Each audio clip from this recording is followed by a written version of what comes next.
Episode 3, Dealings. So the episode starts off the NPA headquarters where a couple dozen detectives are hard at work discussing information regarding the Kira case. It turns out that they've been receiving a lot of calls on their tip line, over 3,000 apparently. One of the agents goes on to say that most of them have just been curious citizens and prank calls. However, there are 14 people who claim to either know Kira or have seen him. I find that line incredibly interesting because it makes me wonder what the number would look like in America. Like, imagine how many Karens would call in claiming they saw Kira at the grocery store or some stupid shit like that. It'd probably be nuts, honestly. The detective goes on to state that none of the callers were able to provide any information that wasn't already publicly available. And the last thing the detective reports is that there were 21 people who called in claiming to be Kira. This is an interesting one because it would be difficult to figure out what exactly they ought to do with people like this. Because I mean, we know how Kira kills people, but these people literally have no idea. They're just grasping at straws trying to figure out some kind of lead, something to work with to figure this out. I mean, let's look at it from their perspective. Could Kira be killing people subconsciously? Could it be as simple as wishing someone was dead and it happens? Could it be that Kira simply thinks of a person and that causes them to die? Do they snap their fingers? Wiggle their nose? There's no precedent to go off of. There's nothing except for a bunch of dead bodies who all died from sudden inexplicable heart attacks. This is an unprecedented situation. I mean, could it be that Kira is killing criminals without being fully aware of how they're doing it and have no idea on how to control it? This actually becomes a topic of discussion later in the series, but it's interesting to think about. It's definitely an option that needs to be considered by the police, which is why he says, "We didn't want to rule anything out. So we followed standard procedure and created files for all 21 of them." So another detective stands up and reports information about the victims, stating that the information regarding the deaths of these criminals was publicly available shortly before they died, essentially meaning that the people were killed right after the news of their crimes was reported to the general public, which coincides with what we've seen about how Light kills people. He watches the news and scours the internet looking for those who have been accused or convicted of crimes. What's interesting about that is the fact that Light doesn't just kill convicted criminals, he also kills those who have been accused of crimes, because news stations will more often than not report about people being accused of crimes rather than those that actually get convicted. So it's interesting to think about the fact that since he doesn't appear to be doing all that much research, he could very well be killing people who are falsely accused. But then Light also kills seemingly innocent people, so I guess it's best not to think too much about his sense of morality. Now, something noteworthy about this part of the scene is the way this detective's body language and tone changes when speaking about Elle. He looks out the corner of his eye at the computer behind him and his tone sounds as though he's irritated about the fact that he has to follow Elle's orders. Which makes sense when you think about it. Elle is just a civilian and yet he's here giving orders, or, I mean, he's not even actually there, right? He's somewhere hidden away while they're out here doing all of the interviewing and paperwork and all the other bullshit. I can see how that might plant seeds of resentment in the NPA when it comes to Elle. The same detective tells the group that, per Elle's request, it's been discovered that the times of death seem to fall within a certain threshold. Concerning Elle's request that we investigate the time of death for each victim, we found that all of them occurred between the hours of 4 p.m. and 2 a.m. on weekdays, local time, with 68% of them occurring between 8 p.m. and 12 a.m. He then goes on to add that holidays and weekends seem to be a bit of an exception, as the times of death appear to vary a lot more during those periods. Elle immediately jumps on this, claiming that Kira may in fact be a student, which at first it may seem like kind of a stretch. If you're only considering the times in which people are dying, the theory doesn't hold that much weight, because realistically the aforementioned hours could just as well coincide with someone working a job too. I mean, I used to work from 6 a.m. to 3 p.m. I was also off on the weekends and certain holidays. But what cements his theory as legitimate is when he says, "Based on the fact that Kira is only killing criminals, I think it's safe to assume that he's driven by a very idealistic notion of justice. We're dealing with an individual who has a very childish concept of right and wrong." And everything he's saying is right on the money. Light does have a very childish concept of what's right and what's wrong, and that's because, well, he's a child. He's just a kid. A brilliant kid, but a kid nonetheless. And that's probably part of the problem in and of itself. He's a kid who's been told his whole life that he's brilliant and special, and now he's been bestowed with this power, and he feels like he's the best person to decide how the world ought to be shaped. He's undoubtedly arrogant, but I can't say that's entirely his fault. When people are constantly told they're special from a young age, that affects how they view and interact with the world. So, when you combine the times of death with what we know about Kira, it's a very legitimate working theory. And what I really like about L is that he isn't saying that his theory is undoubtedly correct, he's just throwing it out there as something that could be possible and something that ought to be looked into. The chief then asks if anyone has anything else to add, and the detective from the previous episode, whose name we now know as Matsuda, adds this. Well, I'm not saying this to support Kira or to condone the murders in the last few days throughout the world, but especially here in Japan. We've observed a dramatic decrease in the number of violent crimes committed. This was a noteworthy comment to make. What's more interesting is the fact that a lot of the officers groaned when he said it. Even the chief seemed somewhat bothered by it. Not necessarily angry, but just affected by what he said. But yeah, whether you agree with what Kira is doing or not, you can't deny the fact that he's producing results. People aren't committing as many crimes anymore because they're afraid of the possible consequences. And I mean, that's a good thing. You can't say that a decrease in crime is a bad thing, which is probably why so many officers were upset by it. Hell, it would be interesting if we could find out just how many of the officers actually agree with what Kira is doing. He's essentially rendering them kind of unnecessary, or at the very least, he's making their jobs fundamentally easier. By killing criminals and scaring would-be criminals into not committing crimes, he's making the world a safer place. However, it's obviously a slippery slope. It actually reminds me of a conversation between Superman and the Flash in Injustice: Gods Among Us. Not the movie, not that fucking trash-ass movie, but the graphic novel. In issue number 9, Superman poses the idea that he and the Flash could, with their super speed, take away all of the world's guns in like a day or two. But Flash says that just because they could do something doesn't mean that they actually should. He then goes on to add that after they take the guns, what's next? Cigarettes? Because smoking causes more deaths than gun violence. Then what, we'll go after people who speed in their cars? And then what, those who leave their dogs unchained? Those who don't recycle? The point he's trying to make, and that I'm also trying to make, is where does it end? At what point have we saved the world? So it's like, yes, killing criminals is bringing down crime, but at what point is Kira going to stop looking at people as criminals? When people stop committing murders as much, who will he turn to next? Again, where does it end? So just as the meeting ends, L has one more request. He asks the teams working on the victims to find out the exact way in which the victims' identities were made public. In particular, I want to know if photos of the victims were made available to the public in Japan. The next scene takes place immediately following the meeting. Matsuda comes up and apologizes to the chief for his comment about Kira, and the chief tells him that it's no big deal. About what I said earlier at our meeting. I'm sure everyone already knew that. I wanted to apologize. Nobody said it would be easy to speak the truth, but it has to be done, especially when it's something that isn't easy to say. I like this scene because you get a little more insight as to who these two are. Matsuda is kind of a timid guy, and he looks younger than most of the other officers, implying that he might not have been a cop for all that long. The chief, on the other hand, has been doing this for years, but that hasn't made him hard or jaded. He welcomes everyone's outlook and input on the situation. He even cracks a joke with Matsuda. If you've gone on to say that we should commend Kira for doing such a great job of reducing violent crime, then yes, I might have had a little problem with that. Oh no, no I wouldn't. That would never happen. I'm just kidding. It's nice. So we head back to the Yagami household and see Light helping Sayu with her homework again. He seems pretty chill, especially considering what happened to him a few days ago. Gotcha, bitch! Ryuk actually comments on that. Helping your sister with her homework, you sure are relaxed. If the police try to come after me, I'm pretty confident I've got something that'll give me the advantage. Then we're told that Light's father is home. Sounds like Dad's home. Welcome home, dear. Thank you. Wait, that voice sounds familiar. Hey, glad you could join us for dinner. You hungry, Dad? Yeah, it's been a long day. Hold up. Wait a minute. Something ain't right. Oh shit, look who it is. So it turns out that Light's father is the chief of the MPA, which, when you think about it, makes a lot of sense. It's likely why he wanted to become a police officer in the first place. It's also likely to have played a role in his own sense of justice and his black and white approach to what he feels is right and wrong.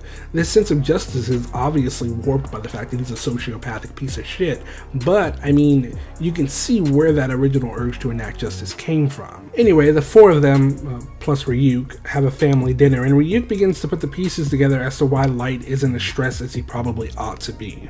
Well, Daddy's a policeman, and that must be the reason why you're so confident. That's right. Later that night, we see Light hack into his father's computer, gaining access to all of his files regarding the Kira case. How fucking convenient is that, honestly? With access to all of the reports, he finds out that they're already suspicious of the fact that he might be a student, which is something I find noteworthy. Light is super intelligent and pretty thorough when it comes to keeping himself safe, so I find it kind of weird that he left himself open to be exposed in this kind of way. The notebook allows you to pick the time of death, so it seems weird to just write the name without including that. I mean, I can understand fucking up the first couple of days, but it just seems like he never even considered the fact that he was establishing a pattern, which seems a little weird given who he is. And I mean, he even said in the last episode that he was expecting the police to get involved at some point, so did he really not think they would look at the times in which the criminals were being killed? Did he think they were that incompetent? It seems like he would have been scheduling killings throughout the day from the very beginning, but I don't know. Luckily for him, this specific scenario is going to work out in his favor, but he definitely could not have planned for this specific scenario from the beginning, because he didn't even know about the existence of L up until that broadcast. I don't know, it just seems really weird. Anyway, Light decides to start spreading the killings throughout the day, going so far as to kill a person every hour, on the hour, for 48 hours. Fucking troll. The moment they suspect he's a student, he straight up switches it up on them to prove a point. And honestly, it's brilliant. By switching it up, he's making it painfully obvious that he has information on their investigation. But you may be wondering, why the fuck would he do that? Well, you're not alone. There's one thing I don't get. Showing them you have connections to the police makes it easier for them to find you than when they just suspected you were a student. And that was his whole point. In making it obvious that Kira is someone with ties to the police, L has no choice but to investigate the police. But factoring in human nature, the police will feel some kind of way about that, and in turn will investigate L in order to find out his identity. And once they do, Light will be able to hack into his father's computer and use that information to kill L. I mean, shit, man, it's an unorthodox way of going about it, but fuck if it's not brilliant. I mean, it's not something I would have ever thought to do, honestly. It's such a ballsy move, but then at the same time, it's also kind of the safest play that I could think of, because this isn't some battle of attrition for Light. The longer he waits to take L out, the worse it could get for him. The likelihood of him getting caught making a mistake only goes up the longer L is out there chasing him, so this is a very quick way to get to him. Hell, it's the only way to investigate him without being suspicious, because this way he's not even doing the investigating. Fucking hell, the police are doing his job for him at this point. I also wanted to comment on this little montage, specifically how fucking terrifying it must be to be a criminal in prison right now, and you just see some dude just fucking die during lunch, and you just know that he was murdered. It's like, what do you even do in that situation? Alright guys, we got some new how to use cards. This one says, this note shall become the property of the human world once it touches the ground of, or arrives in, the human world.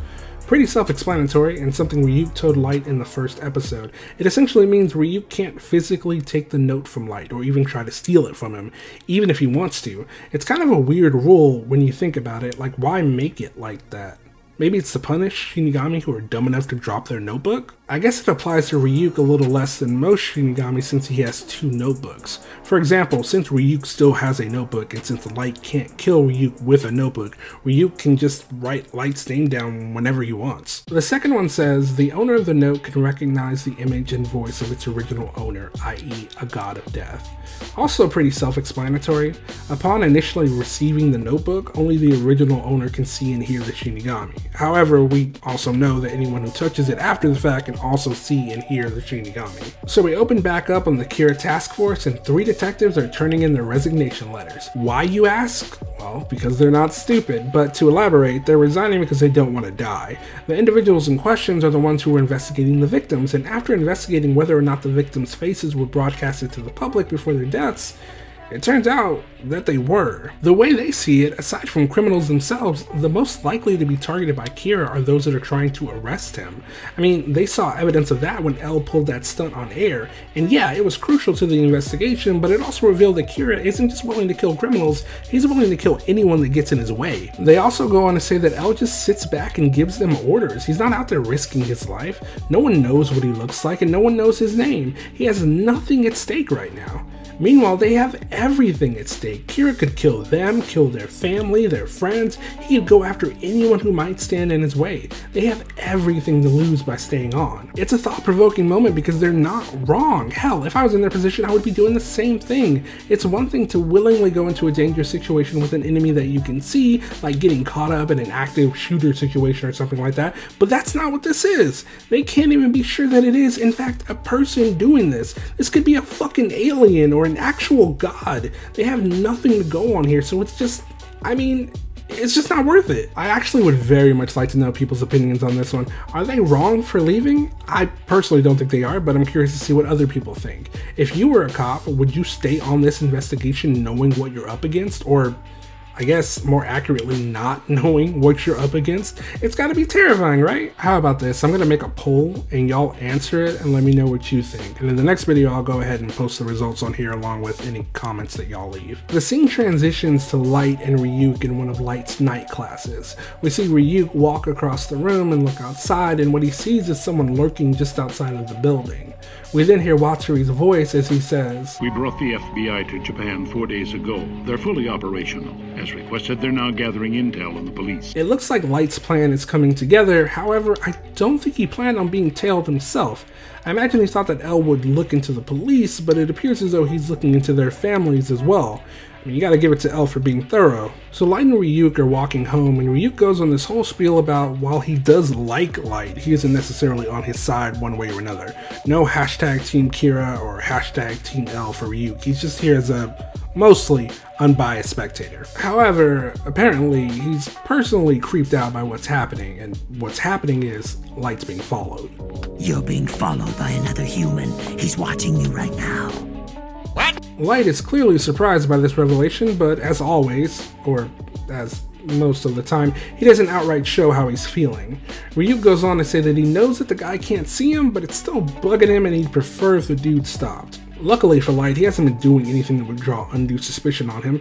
As he says later when he gets into his room, "I shouldn't look like anything other than your average high school senior, but the longer I let this person keep following me, the greater the chances they'll figure out who I really am." While he's in his room, Light contemplates how he ought to deal with this situation, but then Ryuk hits Light with some juicy exposition. What makes a Shinigami and a human who has a death note different? And why do Shinigami have to write the names of humans in their death notes? You got any ideas? Light, who's clearly fucking stressed, says he obviously doesn't have an answer to that. Ryuk then tells Light that Shinigami are able to take human lifespans for themselves, which is, shit, that's cool. That's really cool, actually. How it works is that if a person was supposed to live until 80, and a Shinigami wrote their name down when they were 60, then those extra 20 years get added to a Shinigami's lifespan.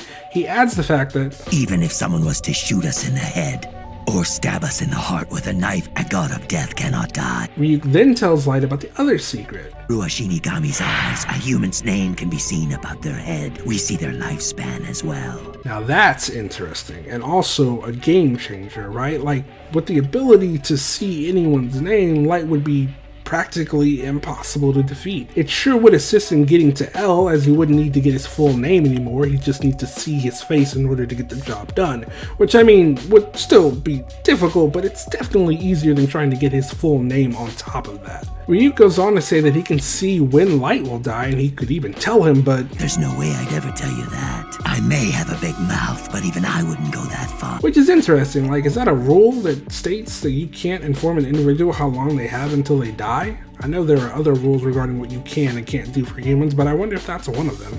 Anyway, he goes on to state that Light could have this power for himself if he so desired. However, it comes with a cost. The price for having a Shinigami's eyes is half of that person's remaining lifespan. If you were supposed to live another 50 years, it'll be 25. If it was one more year, then 6 months. Light then repeats what Ryuk said earlier about not being on his team, indicating that there's no way Ryuk is just going to give him the names of people he wants to kill. So, it's interesting.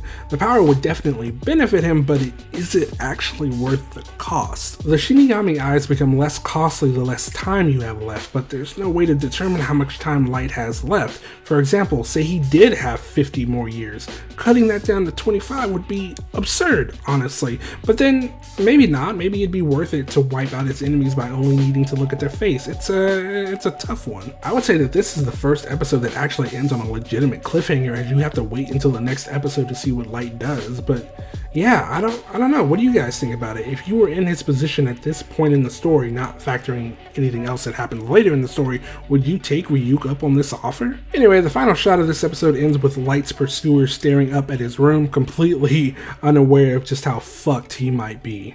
And roll credits. That's all this time, guys. Be sure to like and subscribe and all that good stuff, and leave your answer on that poll as to what you do in that situation with the MPA, as well as leave a comment as to why you would go that route, why you would stay, or why you would leave. Anyway, until next time, later.